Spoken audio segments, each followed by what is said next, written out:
कौन कौन सी होती है केपीआईज?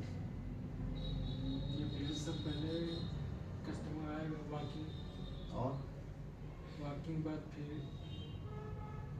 कन्वर्जन होगा, और करने के बाद यूपीटी, और फिर टीवी होगा, और फिर उसके बाद एएसपी। ESP। ठीक है, चलो। तो सबसे पहले होता है ना मतलब फुटफॉल, है ना? तो मतलब इसमें केपीआईज अभी ये तो वॉकिंग एक अलग चीज़ हो गई, लेकिन इसमें केपीआईज में जो नाम होते हैं सबसे पहले होता है कन्वर्जन, है ना? कन्वर्जन आता है, फिर यूपीटी, फिर एटीवी, फिर एएसपी होता है। तो कन्वर्जन के बारे में हम आपको बताएं, कन्वर्जन होता कैसे? कन्वर्जन ये जैसे कस्टमर आया, तो अब कस्टमर आएगा तो बिल बनेगा तभी कन्वर्जन होगा। तो जो कन्वर्जन का फार्मूला क्या है पता है ना आपको? बताइए। कन्वर्जन का फार्मूला है total bill upon footfall into 100। तो जब बिल जो है हमारा कस्टमर जब लेके जाएगा, कन्वर्ट होगा हमारा, तो बिल बन जाएगा। तो वो जो हमारा फुटफॉल है वो कन्वर्ट होगा हमारे बिल में, तो हमारा कन्वर्जन निकलेगा। ठीक है, इससे उसके बाद आ जाता है यूपीटी, यानी कोई भी कस्टमर क्वांटिटी, एक क्वांटिटी या दो क्वांटिटी जो भी लेता है, तो इसमें क्या है यूपीटी बढ़ती है। तो यूपीटी क्या होती है? पर बिल में जो भी क्वांटिटी हमारी ऐड होती है उससे यूपीटी निकलती है। तो अब यूपीटी निकालने का फार्मूला क्या है पता है आपको? यूपीटी कैसे निकलती है? तो टोटल क्वांटिटी अपॉन बिल। ठीक है, जैसे एक बिल में कितनी क्वांटिटी हुई, तो ये इससे यूपीटी होती है। जैसे मान लीजिए 2 बिल कटे और 5 क्वांटिटी है, तो हमारी यूपीटी आएगी 2.5। ठीक है, इसके बाद आ जाता है एटीवी। अब एटीवी में क्या होता है कि जैसे मान लीजिए कस्टमर पूरे दिन में हमारे पास 5 कस्टमर आए, मतलब 5 बिल हुए हमारे। ठीक है, 5 बिल हुए और सेल हुई है, जैसे मान लीजिए हमारी हुई है 40,000 रुपये।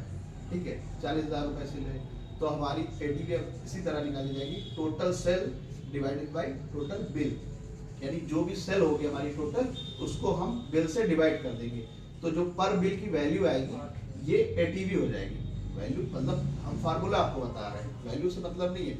जो भी टोटल सेल होगी इंडिविजुअल आपकी भी, जैसे आपने 2 कस्टमर अटेंड किए पूरा दिन में, आपकी सेल हुई है 8,000 रुपए, मान लीजिए आपकी सेल हुई है 20,000 रुपए, तो पर बिल की वैल्यू आएगी 10,000 रुपए, तो ये आपकी एटीवी हो जाएगी। ठीक है, यानी पर बिल में जो वैल्यू आती है ऑन एन एवरेज, ठीक है, वो एटीवी हो जाती है। उसके बाद कौन सा बचा अभी?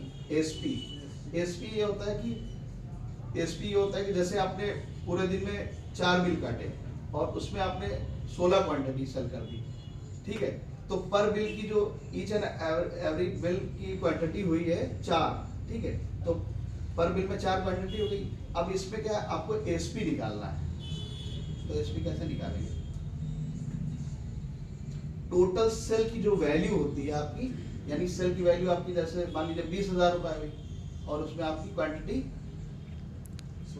16 है, तो 16 से यानी टोटल वैल्यू को 16 क्वांटिटी से डिवाइड कर देंगे, तो यानी पर क्वांटिटी का जो वैल्यू आएगा उसको हम एएसपी बोलते हैं। ठीक है, इसी तरह स्टोर का भी होता है। ये सारी चीजें होती हैं कि स्टार्टिंग में हमारा कस्टमर आता है तो हम उसे कन्वर्ट करते हैं, तो वो कन्वर्जन होता है। देन अगर उसको हम क्वांटिटी देते हैं, मल्टीपल क्वांटिटी देते हैं, तो यूपीटी हमारी इंक्रीज होती है। तो पर बिल में जितनी भी क्वांटिटी होती है वो हमारी यूपीटी होती है। देन उसके बाद हम अगर जो भी बिल का अमाउंट होता है, पर बिल का amount on an average per day का, इंडिविजुअल स्टाफ और स्टोर का, उससे हमारी एटीवी निकलती है। उसके बाद पर पीस की जो क्वांटिटी आती है, मतलब वैल्यू आती है, यानी सारा दिन में जो भी क्वांटिटी आपने सेल किया है उसको वैल्यू से डिवाइड कर देते हैं, जो भी वैल्यू है उससे पर क्वांटिटी का एएसपी निकल आता है। ठीक है, ये सारी चीज़ें, ये फॉर्मेट है। ठीक है, क्लोज।